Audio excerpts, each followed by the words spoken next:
Hello, everybody, faithful listeners, new listeners. Welcome back to Mindset Match. We are at session 10. My name is Lou Antonetti, and I thank you for listening to today's session.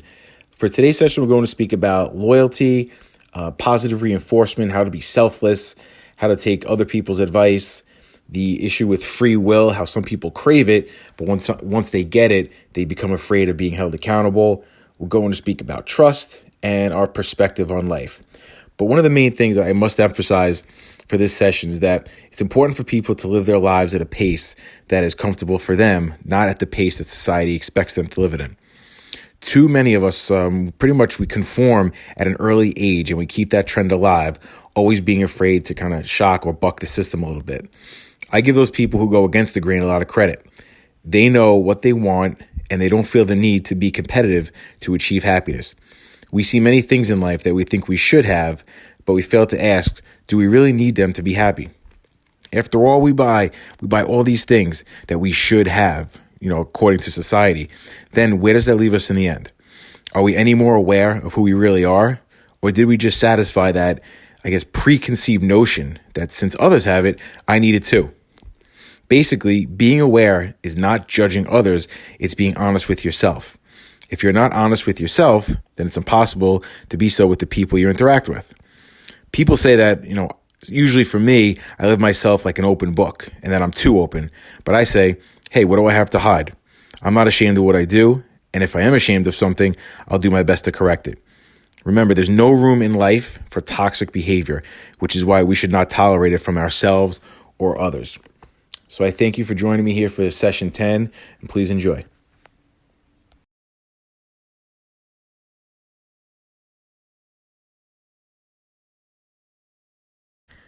Now, we all know in life, everybody has emotions. Some people let their emotions get the best of them. But I think emotions sometimes people hold on to and they grip them too tightly. But the real thing they need to do is to let go of those emotions. And once you let go, you can see more clearly. Sometimes we hold on to too much. And in the end, we're better off mentally and physically by letting go of what may be emotionally attaching for us.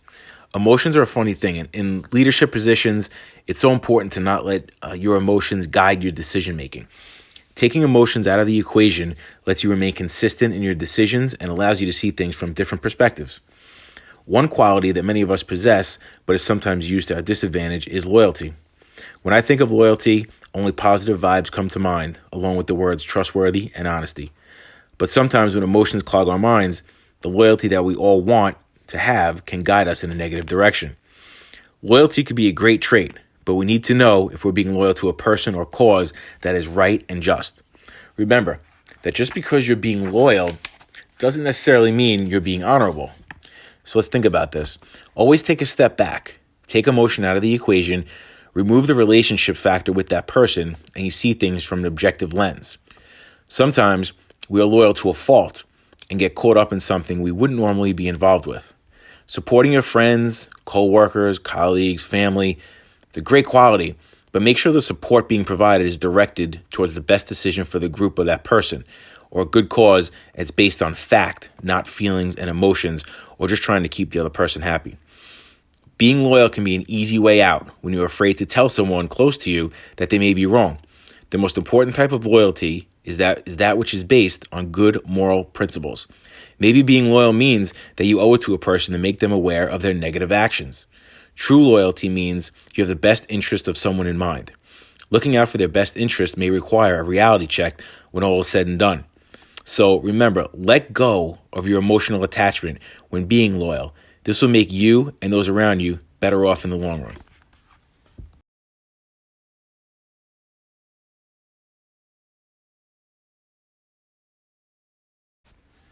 Positive reinforcement and letting people know they're doing the right thing, I feel like is something that's lacking in society and also lacking in schools today. I feel like with social media and the opinions that people have today, they're very quick to critique, but not recognize the good in life or in an individual. So I see this slide here, guys getting a bunch of thumbs up, just kind of to recognize the positive. And I have two young kids myself, and that's the biggest part with me is try to recognize when they do the good things to build that confidence, not just knock them down every time you see a negative or a mistake. So this reading here, basically, what I wanted to get through, especially in my book Monday Messages, was this is for teachers and to let teachers know how to recognize the positives in kids.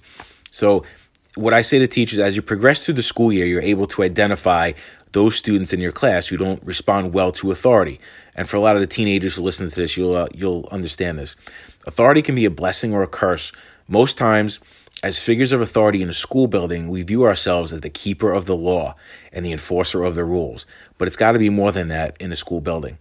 By correcting bad behavior, we only bring negative attention to other students in the building. What would happen if we acknowledge and recognize positive behavior, or students doing something right? Whether the right thing is expected or it's extraordinary, it will bring a sense of purpose to the student that it's directed towards. And I think a lot of our teenagers who listen to this would appreciate that, because that gives school a different vibe. This can be done in the classroom, hallways, cafeteria, any way you see the student. Just they might be overcome with a sense of shock when you say, hey, thanks for picking up that water bottle, or thanks for holding that door open for that teacher or student. Even though they may be just acting like themselves and not thinking much of it, the recognition goes a long way, especially from somebody they may not know. Some kids don't know that they're doing well because it's in their personality just to do something unconsciously. But when they get recognized for it, they say, hey, it's pretty good. I'm glad I do that, and I will continue to do that because somebody recognized it. So don't spend time trying to find things that students do wrong. Take the time to find them doing something right.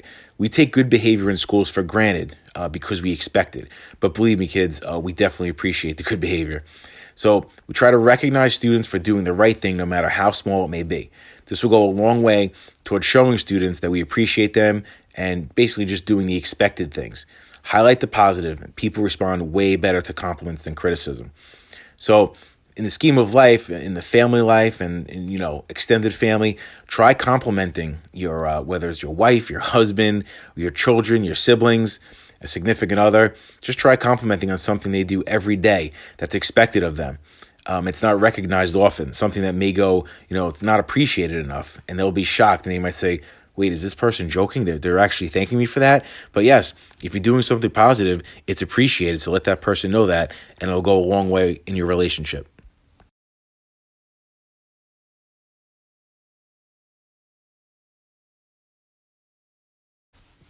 Now, this slide says selfless, but it's mainly about teamwork and how to help others, obviously. But I'm going to read a quick quote from someone named Leo Aikman. Here it is. The body of every organization is structured from four kinds of bones. There are the wishbones, who spend all their time wishing someone else would do all the work. Then there are the jawbones, who do all the talking but little else. The knuckle bones knock everything anybody else is trying to do. Fortunately, in every organization, there are also the backbones who get under the load and do most of the work. For me personally, I'm okay with sitting behind the scenes, not getting credit, doing most of the work, as long as success is achieved. I think that at some point in our lives, we need to find out what drives us to be the best we can be. Do we wake up in the morning dreading school or work, or are we thankful for another day that allows us to do what we do? Obviously, family should be the most important thing in our lives, and to most people, that's a no-brainer. How we perform in the workplace or at school should be important to all of us as well. We need to find out what makes each one of us tick. For many people, there needs to be an incentive involved for them to perform at a high level. Incentives can include monetary benefits, awards, recognition, but to some people, the incentive is intangible. You can't measure it. Selfless people make less work for others because they're always willing to pitch in to help other people out. So if you consider others in your decisions or the ripple effects of your effort, the incentive is wanting to make those around you better off. And the big piece about teamwork is you're not thinking about how you're going to benefit from your actions. You're just worried about the team succeeding. And if everybody around you does their job and holds themselves accountable, the team will be good and the school will be good, or the classroom will be good and better in the long run. So the incentive should be to make everyone around you better, to help anyone you can, and obviously taking care of yourself. This is a huge value that goes unnoticed sometimes in schools. So don't put other kids, other colleagues in a bad spot. Always ask yourself each day, did I do enough just for myself, or did I do enough for myself and for all?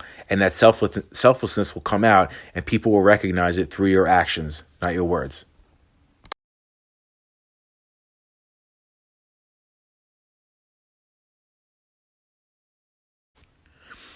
Now, here's some advice for high school graduates that I put together with a few other teachers about 5-7 years ago. It's kind of like a top 10 list of rules to live by for life, and hopefully they take this advice with them as they move forward. First, never overreact. Don't let your emotions get the best of you. Number 2, be selfless, which we just spoke about. Number 3, listen to others when conversing. Don't just think about what you will say next. Number 4, do not judge others. 5, stand tall and be consistent with your beliefs and decisions.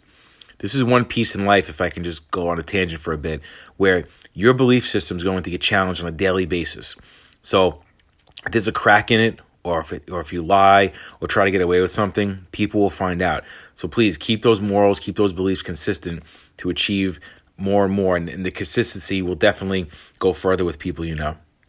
Number 6, accept what is happening around you. You can only control your reactions to external factors. Number 7, welcome change. It will help you grow. 8, be able to think with your heart and your head when a decision is difficult. I spoke about that last session 9. Number 9, say thank you and acknowledge others who help you. And 10, leave your ego, impatience, and complaining at the door to guarantee a great day.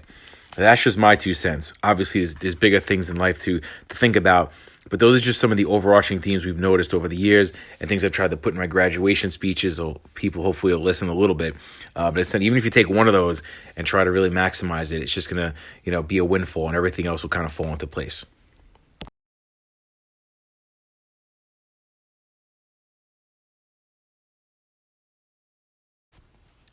You can learn a lot about yourself when it comes down to free will, because free will basically means that you're going to be held accountable for your actions and decisions.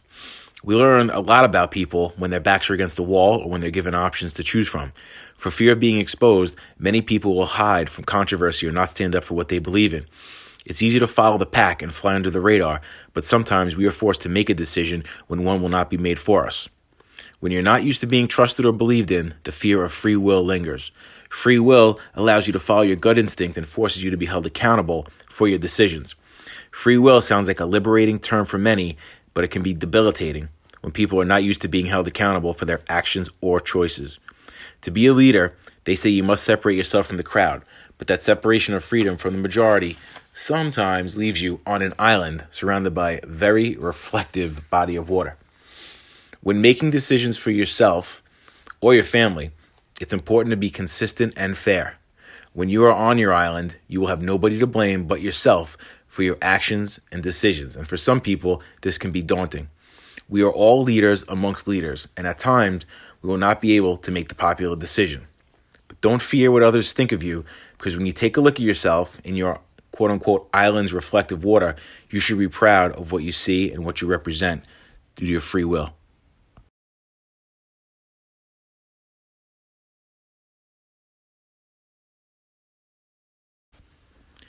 Trust is one of the most sacred things in our lives. You cannot purchase it.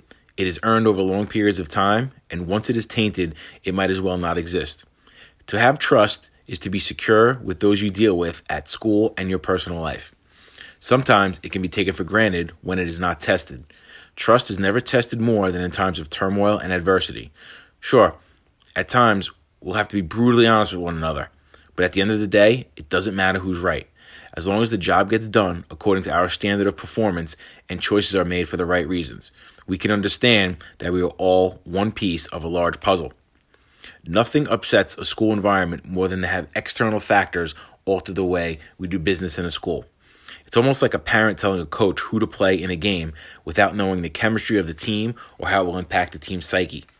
When outside circumstances affect your school, you immediately kind of get defensive. We can only control our reactions to these things, and we will only find solace when we realize that most things happen for a reason. At school, we have a reason for treating people with respect, and our approach to business can't change no matter how erratic the external factors are. Remember that as professionals and students, we have a responsibility to be the best we can be. Sometimes doing a little extra separates you from the pack and improves our school community as a whole.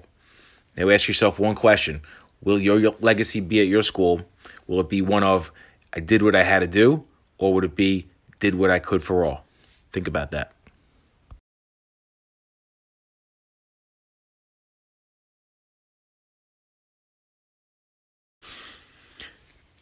Now, perspective rules your life. Seeing things from your usual perspective may not allow you to see what is really going on. Your perspective is something that has grown inside of you and is based on your environment growing up and life and work experiences. A perspective, therefore, will usually include emotions that are attached to the experiences you have had in the past. Thinking a certain way about things will tend to become a habit for some people and cloud their reality since they may only know their way. I literally had to change my perspective on things when I was fitted for my first pair of eyeglasses. I only knew one way of viewing the world and never gave a second thought to how cloudy my vision actually was. My eye doctor had been telling me for over 15 years that I should get glasses for reading and computer, but I always thought I survived fine without them, no worries. Anyway, when I first put them on, I thought something was wrong with the prescription, since everything looked so strange through the lenses. But it turns out everything was correct, and I just needed to get used to the new lens through which I would be viewing things. Your perspective on certain things may seem just fine, remember, but are you really taking the time to change things up to see what could have been? Habits and routines are easily formed, but sometimes we need to stray from the path and take advantage of detours. We may be missing out on things in life when we focus on getting from point A to B. Stubbornness and comfort levels may have us refusing to really see what is going on.